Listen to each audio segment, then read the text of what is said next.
Hello everyone. तो आज जो हमारी चर्चा होगी, हम चर्चा करेंगे रिसेंटली इसरो ने इकट्ठे 36 सैटेलाइट को लॉन्च कर दिया है।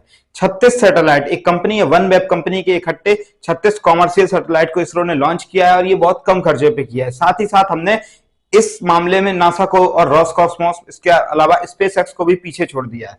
आइए जानते हैं सबसे पहले कि जिस रॉकेट से इसको लॉन्च किया गया एलवीएम मार्क 3 है क्या। एलवीएम मार्क 3 वास्तव में एक लॉन्च व्हीकल है। इसको लॉन्च व्हीकल मार्क 3 बोलते हैं। लॉन्च व्हीकल का मतलब जो रॉकेट अंतरिक्ष में भेजा जाता है सैटेलाइट के लिए या किसी और काम के लिए, उसको लॉन्च व्हीकल बोलते हैं।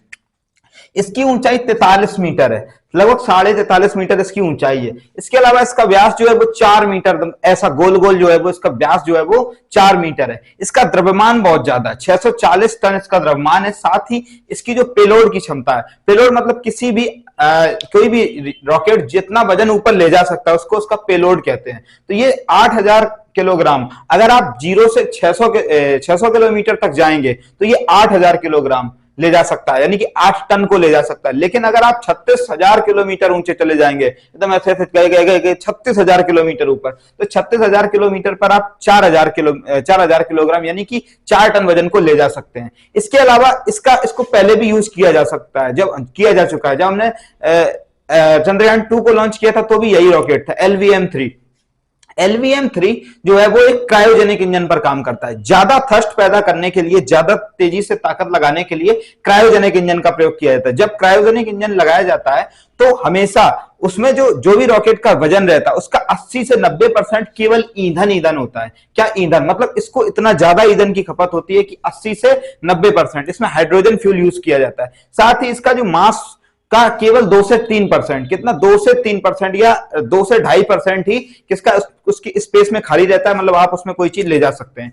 इसी के अलावा रिसेंटली न्यूज आई थी कि हमने 36 सैटेलाइट इकट्ठे लॉन्च कर दिए। दरअसल अमेरिकन कंपनी है वन वेब एक जो है नेटवर्किंग कंपनी है। ये इकट्ठे अपने 600 सैटेलाइट लॉन्च करना चाहती है, जिसकी वजह से इसने इसरो से संपर्क किया, नासा को छोड़ के, क्योंकि नासा, रॉसकॉस्मोस, स्पेस एक्स बहुत ज्यादा पैसा लेते हैं। ये एक लॉन्च का इतना ज्यादा पैसा करते हैं कि ये लोग अफोर्ड नहीं कर पाए। मतलब कोई भी कंपनी के लिए जितना कम में और अच्छा काम होगा वो उसको देती है। तो ये क्या था, भारत को ये मिल गया, 36 सैटेलाइट लॉन्च करने का मौका मिल गया। इसके साथ ही भारत जो है वो वाणिज्यिक स्तर पर होता है। अभी तक इसरो ज्यादातर रिसर्च में काम कर रहा था, लेकिन अब ये एक कॉमर्शियल में भी आ गया, यानी कि ये अब क्या करेगा, साथ में वाणिज्यिक काम भी करेगा। जैसे किसी के रॉकेट लॉन्च करना है, किसी को भाड़े पर अपना रॉकेट देना, इस तरीके के काम जो होते हैं वो इसरो करेगा। इसके अलावा इस मिशन के बाद इसरो को 1000 करोड़ की कमाई हुई है, टोटल 1000 करोड़, 1000 करोड़। हालांकि ये कमाई इसरो के हिसाब, भारत सरकार के हिसाब से बहुत ज्यादा नहीं है, लेकिन फिर भी ये भारत के लिए गौरव की बात है। क्योंकि अगर आज हमने 36 किसी के लॉन्च किए तो कल दूसरी कंपनी आएगी, परसों दूसरी, उसके बाद पूरे विश्व में इसका डंका बजने वाला, वो भी बज ही चुका है। इसके अलावा हमने अभी तक 384 सैटेलाइट लॉन्च किए हैं कुल। इसरो ने अभी तक सबसे ज्यादा किसके किए हैं, 384 सैटेलाइट लॉन्च किए, सबसे ज्यादा उसमें अमेरिकन थे। अब भाई देखो, दुनिया की सबसे अच्छी अंतरिक्ष की कंपनी नासा, उसके बाद स्पेस एक्स वगैरह आ जाती है, रॉसकॉस्मोस रसिया की। लेकिन भारत ने क्या किया है, भारत की इसरो ने यूएसए के सबसे ज्यादा, यानी कि हम यूएसए में रहने वाली जो कंपनियां, यूएसए की जो कंपनियां, उनके सैटेलाइट लॉन्च कर रहे हैं, क्योंकि नासा वगैरह उनको बहुत ज्यादा पैसा लेती हैं और हम कम खर्चे में सबसे अच्छा काम करके हमने दिया है। इसके अलावा पीएसएलवी, जीएसएलवी और एलएमवी, ये हमारे कई रॉकेट हैं। पीएसएलवी हमने मंगलयान के लिए यूज किया था, जीएसएलवी हमने चंद्रयान 1 के लिए यूज किया था और LMV-3 हमने चंद्रयान 2 के लिए यूज किया था। LMV-2 खास क्यों है, LMV-3 खास क्यों है, यानी कि लॉन्च व्हीकल मार्क 3 खास क्यों है?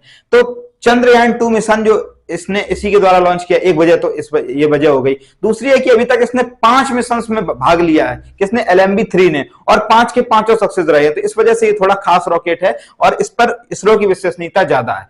एक समय था, आप सबको याद है कि एक समय था जब पूरी दुनिया, खासतौर से अमेरिका, भारत पे कहता था कि भारत एक गरीब देश है, इसको परमाणु हथियार और इस अंतरिक्ष पर ध्यान नहीं देना चाहिए। उस समय हमारे वैज्ञानिकों ने इतना अच्छा काम किया कि आज हम लगभग 50 से 60 सालों में, मतलब जब से इसकी स्थापना हुई 1970, यानी कि 50 सालों में हमने इतने बड़े बड़े कारनामे कर दिखाए। हमने दुनिया में पहले अटेम्प्ट में कहां भेज दिया, मंगल पर अपना रॉकेट भेज दिया, अपना सैटेलाइट भेज दिया, और सबसे कम खर्चे में हमने भेज दिया। गरीब देश तब थे, अब नहीं है। तब हमारी टेक्नोलॉजी उतनी अच्छी नहीं थी तो हम लोगों ने तब भेज दिया, तो अब तो बात ही अलग है। अब तो हम 5वीं इकोनॉमी है दुनिया की।